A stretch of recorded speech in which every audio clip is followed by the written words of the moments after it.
Thank you very much for joining us this evening on Africa Sports Consultancy on the weekly show. We are joined tonight by advocate Nick Kock. It's an absolute honor having him this evening. Nick, how are you doing? Well, thank you very much. Well and rested. So it's been unusual times we find ourselves in, Gotti, but it's also adversity breeds opportunity. So it's exciting times as well. Fantastic. It's great to hear that. For those of you who are joining us for the first time tonight, this is Africa Sports Consultancy.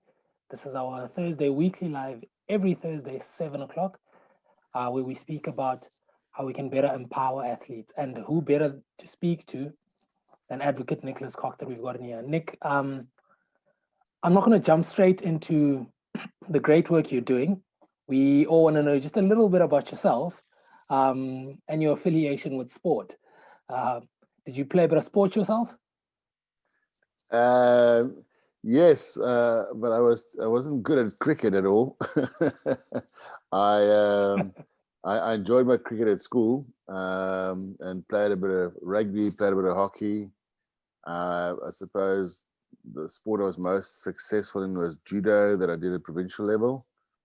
But yeah, I do enjoy any kind of sport. Fantastic. I can't say I know what your sporting ability is like, but fun fact, I remember you smashing chairs for a big six, Chesley 14. Yes, at the wellness. I'm actually wearing the wellness shirt on Wellness Day at UWC. Play a bit of cricket. Yeah, I've got a little bit of hand-eye coordination. Not that great anymore, but it's yeah, it's sport is such a wonderful medium to express oneself, and yeah, it's always enjoyable to do something like that, and especially smash chairs. I think he played S universities for a six. Just FYI. Yeah, just for you. Exactly. But I still need, I think I need one or two more caps to get my UWC first team cap. Played, I think I played 2 days for the first side at UWC. But I think at the ripe old age of 52, I don't think I'm going to get my other cap. Yeah. Oh, fantastic. It must be nice just rolling back the years a bit there, eh? It goes, it goes so quickly. Honestly, it's. I suppose people say time flies when you're having fun.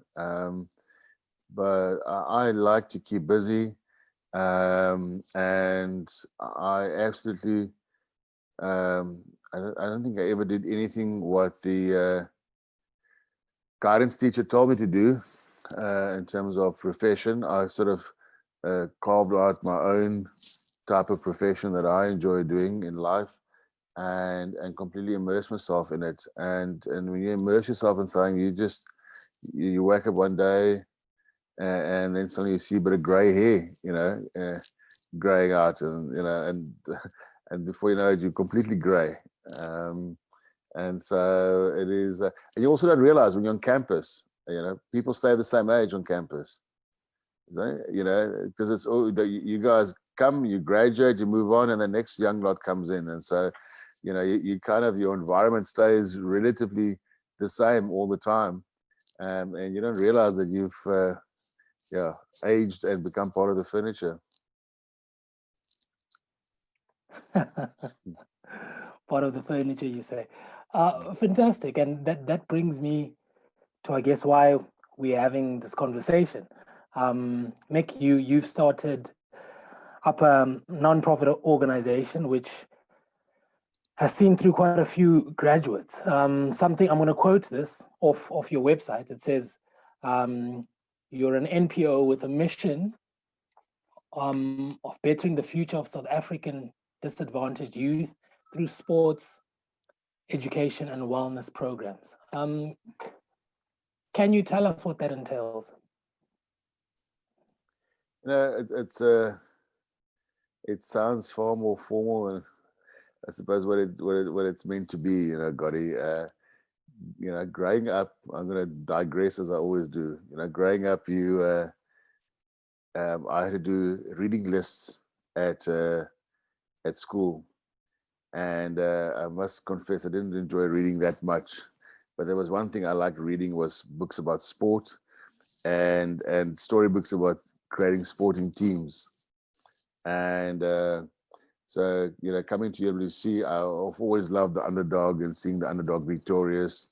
I just saw an absolutely wonderful opportunity to give people an opportunity that wouldn't otherwise be able to access tertiary education.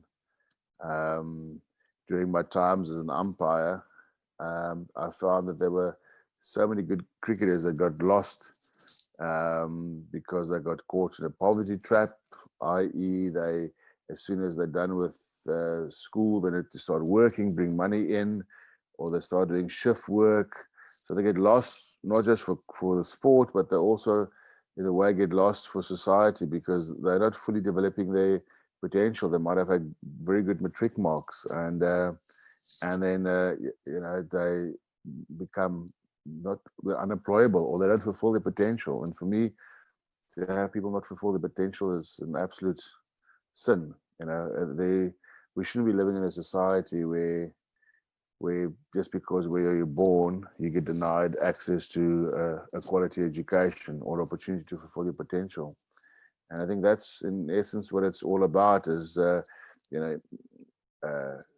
can't help everybody, but in my context, with my love for sport, is trying to help those that we can, and give them a platform to excel, whether it's academically or sporting wise, or whichever place in life they would like to find themselves in.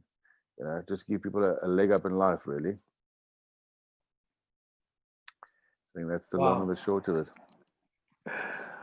Absolutely amazing. It's a very heartwarming. It's not just a story. It is reality. It is lives, over 300 lives. And I think I'm cutting you short there by just saying 300, but that is a massive number of lives that your program has gone on and turned around. And for us and what we are trying to drive, again, that's something that is phenomenal. And to get up to, like I said, 300, that number just,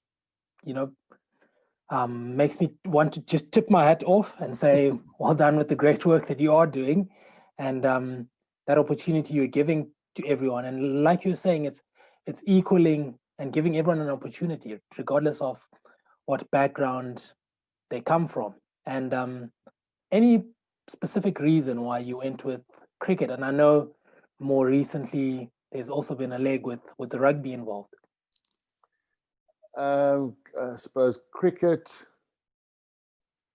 of all the sports, I suppose my relationship was longest with both judo and cricket, and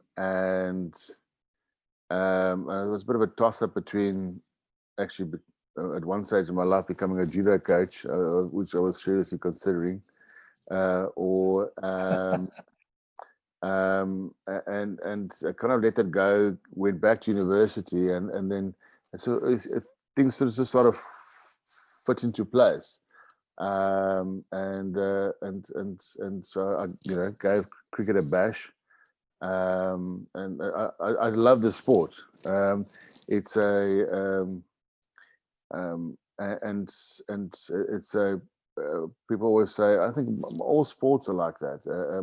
I suppose people are just biased if they like one sport above the other, saying that rugby really teaches you life, or cricket really teaches you life. But I think sport really teaches you life, whether it's working in teams or setting goals and working towards goals, and values, and and all of that. So I think it's a little bit of serendipity that it was ended up being cricket.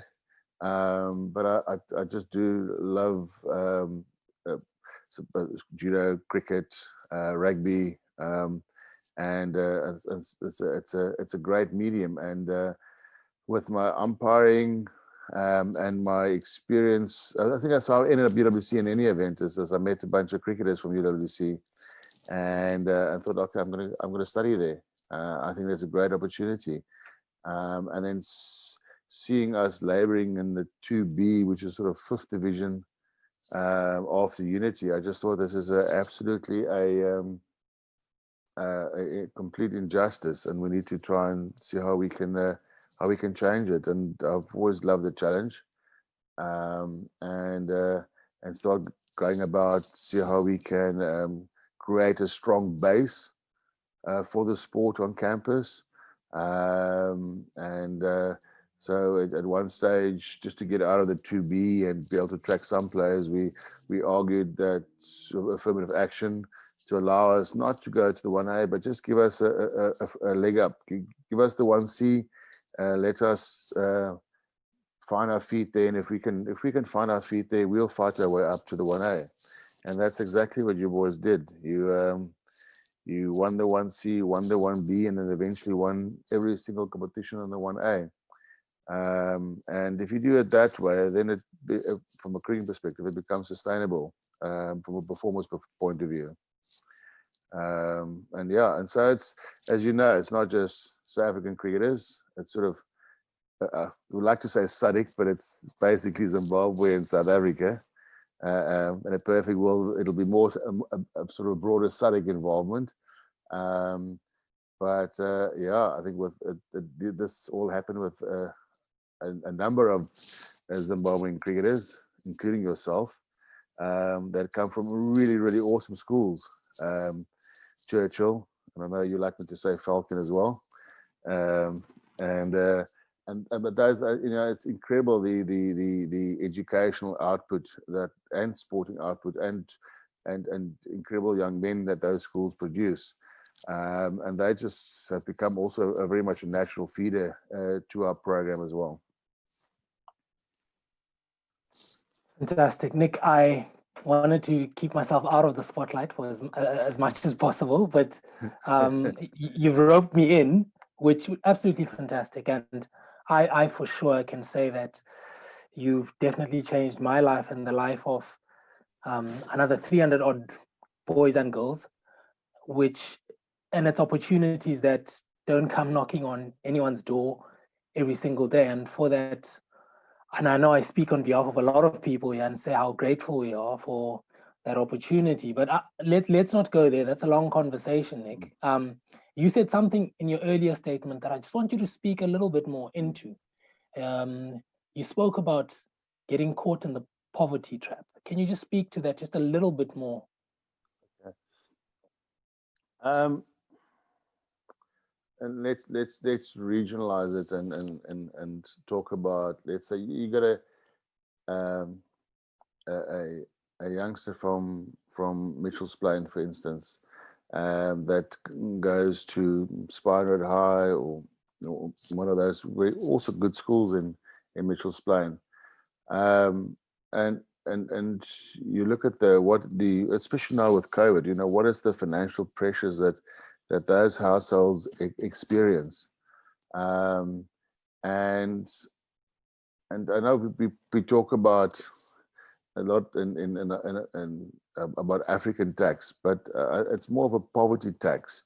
In other words, if your parents look after you till you get about 18, and once you turn 18, they start looking towards you to bring some money into the house as well.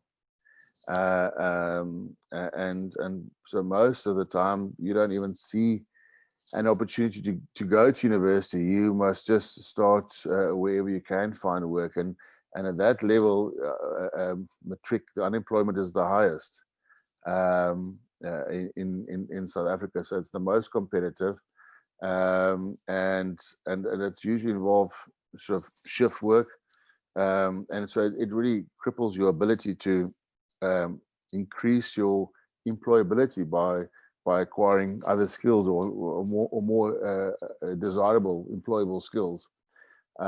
Also, people then adjust their expectations of themselves, sort of a poverty conscientization, or what they call sort of downward leveling norms. You adjust your expectation about life. You accept that this is what life is like. You accept that you're not really going to move beyond this community, and it becomes really, really difficult for people to break out of it. And even if you get to the stage where you could perhaps get to a university, you still have sort of the where people try to pull you back as well, because they don't want their social structure is based on a set of assumptions, and you are breaking that assumption by going to university, by being the exception to the rule. And so in order to protect that set of values, they need to pull you back in as well. So it is, one needs to overcome so many obstacles to break the chain of poverty, that people do need support in that. We need to help each other, and build a bridge to the other side. I love that. I absolutely love it. And you've summed it up in a way I'd never really thought through, and something and I can speak from, especially from a Zimbabwean context, given my exposure in Zim as well, is aside from actually getting to matric, which a lot of Zimbabwean athletes struggle to get to, is now you get to sort of, in your terms, a grade 9, or in the Zimbabwean context, a form 3, and then you drop out of school, and then you just think, I'm going to be a professional footballer, I'm going to be a professional cricketer. And the people around you now come out, and there's no one there to actually say to you, you know what, stick it out in school so that you can keep your options pretty open further down the road. And I guess that's where your program now comes in very, very handy at the end of the road, because, and I can imagine there's so many talented cricketers out there, or talented rugby players out there who you'd love to help, but then academically they're not bringing anything to the table. 100%. And if those cricketers and soccer football players you talk about, Zimbabwe, we've been lucky enough to have some. I think my first youngster was Alpha Mwembe, that came over. But I mean, there has been absolutely incredible amount of strong students, with Tanash Rushwa, Victor Tatevzi, yourself, Tanash Chubambu, Dean Mazawitsa, George Banda. Those are Kuda Kwashi Samandiru. There's the list goes on and on and on, and of strong people, and the sport need that as well. So for football to grow in Zimbabwe, or to cricket to grow in Zimbabwe, they need CEOs as well. They need CFOs as well. So there's a blessing. Mawarira, that came down, did a BCom accounting, and then went back and worked at Zim Cricket. In order to grow the sport, in order to add value to the sport, in order to contribute towards the future of the sport, whether it's football or cricket, we need added skills and added values, or added skills of value to let the sport grow and flourish. It cannot just be a love for the game, or because and it's not the end of the road. When your playing career is finished, it is just the beginning of a new chapter. We express our physical ability for as long as we have it, and we enjoy it, and we try and be the best we can in that. And once that goes, you can be, why can't you not be the next Pep Guardiola? And we can produce coaches or CEOs of British Premier League teams and the likes of that. And so we need to try and think a bit wider. But the difficulty is that when you are told as a youngster, you let's say you're good in football, that you are the next Messi, and you are better than Messi, and so your whole identity becomes intertwined with your sporting success. That is who you become, and you are then struggling to reach out and incorporate things like your academics as well, because that's not who you are. You are the next Lionel Messi, and you put all your eggs in one basket. And sometimes the parents as well contribute to that, unfortunately, and it doesn't allow you to think a little bit more open about how can I participate in the sport and have a little bit more of a balanced approach, where I can still play as a professional footballer, I can still be the next Lionel Messi, but after I'm the next Lionel Messi, I can be a successful CEO of Barcelona as well, and make that transition. And then you've got longevity within the sport, and you can be involved with football or rugby or cricket, whatever it is, for the rest of your life. The other alternative is to be the guy that sits in the pub and talk about the day when they played for whatever school team, first team rugby it was back in the day, and he scored the winning try, and that was the highlight of his life. And for the next 40, 50 years, nothing else happened. So we need to help boys and girls to look beyond that.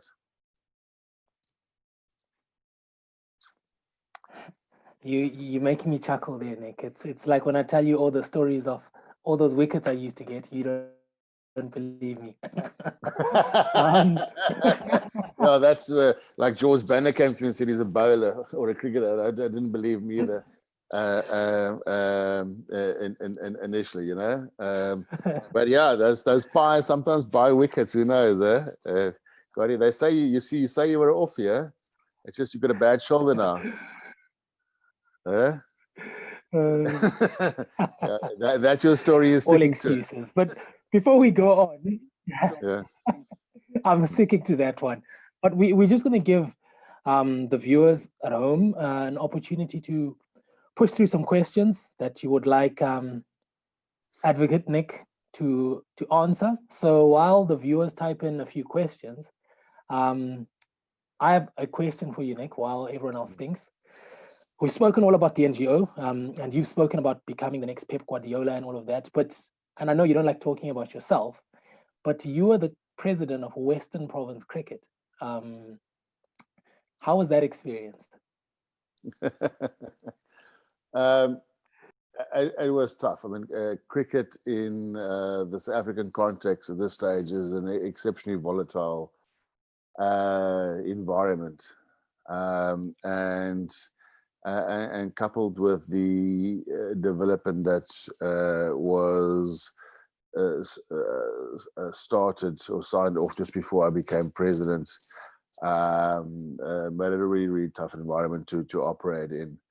As you know, within 6 months of becoming president, I was embroiled in a legal dispute with CSA as well, and got most probably the first president to ever get banned from Newlands by Cricket South Africa.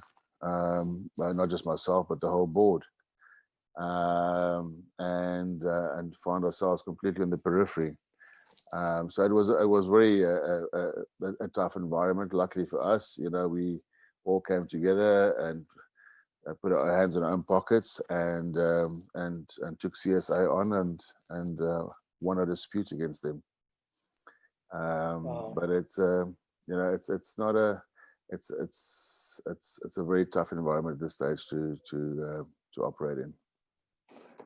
Yeah, I can only imagine, and everything that's going on. But we're not going to digress too far. I'm looking at the comments here. I'm just looking at my phone here quickly.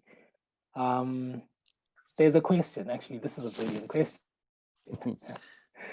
There's a question from Matthew Parks, and he says, "Do you still love me?" Poxy, of course, Poxy. I actually mentioned I was there's a Quinton Dreyer so much looked like Poxy. So this morning I saw him at the indoors, and I said, "Oh, you remind me so much of Poxy." So definitely Poxy. You never far from my thoughts, my friend. You're never far from my thoughts. I hope you're doing well. Parksy, famously, we played a do or die match against Marty's at the Varsity Cup. I think it was to get in the final, to get in the semis. I'm not quite sure now. And we needed 18 off the last over. And Parksy proceeded to hit the first three balls for 3 sixes, and it was game over, 3 balls to spare. Nerves of steel. So no, love Parksy, definitely. Fantastic. We are, yeah, we're running out of time.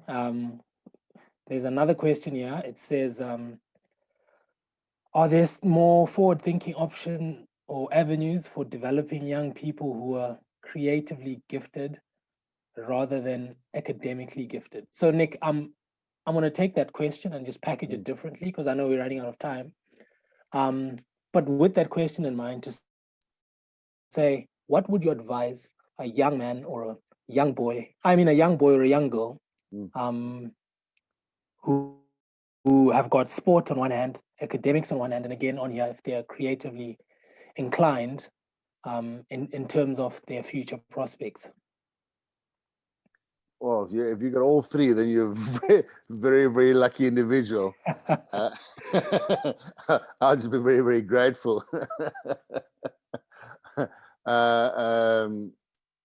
Listen, there are so many NGOs that are looking to provide people with opportunities, whether it's in the field of creative arts, and whether it is within sport. Depending what your sport is. I mean, unfortunately, if you are into 10-pin bowling or Yukskai or one of those, I don't want to say obscure sports just now. Somebody takes me on, but then obviously the funding is going to be far less. But I think there are a lot of opportunities for whether you are academically gifted, whether you are sporting gifted, creatively gifted. And if you got none of those, you don't have enough money now with NSFAS, if it's African students, there are, or you have got NSFAS as well to look after you. So for South African students, I think um, far far great opportunity, broad base. It's more the wraparound funding that becomes the issue. And I think the people that are really strong at this stage is will be finding opportunities for, unfortunately, students outside of South Africa that our neighbors, whether it's Botswana or Zimbabwe or Namibia, to find opportunities for those students to get access to quality tertiary education specifically, because I mean, those students add so much value to our economy. They create jobs, and that is something that we need within South Africa to get the economy growing. As we need business leaders, we need young business leaders, we need entrepreneurs, we need people that can hustle, and those students fit all those categories. So we need to find ways to creating opportunities for those students. Thank you so much. That is very sound advice, and just an apology from my side. I did miss a comment earlier from Tandisiwe Nana, but we've run out of time, so Okay. we'll probably have to pick up that question either another time or offline. But just a parting question, and this one's going to be a little bit left again. If you were 18 again, in 1 minute, if you're 18 again, what would you do differently? If I was 18 again, got it. That was what would I have done? No, I wouldn't have done anything differently, got it. Uh, um, I think we all want to be more successful in what you do. And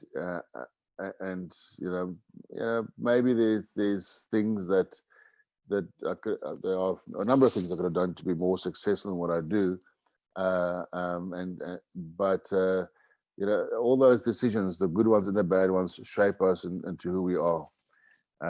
And I'm just grateful that I'm not 18. I remember meeting a lady, she was in her 70s and I was 18 years old. And she said to me, she is so happy. Well, she was in her 70s, I think she was in her 80s. And she said, I'm so happy that I'm not young anymore. And I said, what do you mean? He says, well, none of my decisions is going to change the course of my life. My life is I'm just living it now.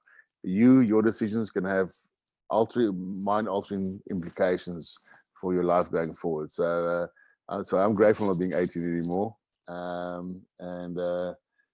But yeah, maybe a few things different, but yeah, that's such as life. Fantastic. Thank you so much, Nick. We know how busy you are, and for just taking this time out and speaking to us tonight. Now, also, Gary, I was a bit tense, me in interviews, but it was an absolute pleasure, and I actually had fun. So well done, and well done in what you're doing. I love the idea of African Sports Consultancy, and I'm really looking forward to the growth and to the space that you operate in. So all the best of luck to you and your team.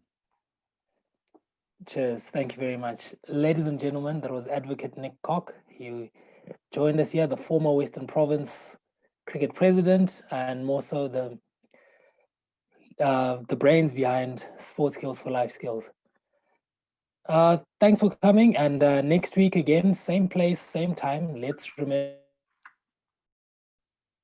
to stay home as much as we can. Look after your loved ones. Keep sanitizing those hands, and until then, take care. That's goodbye from me.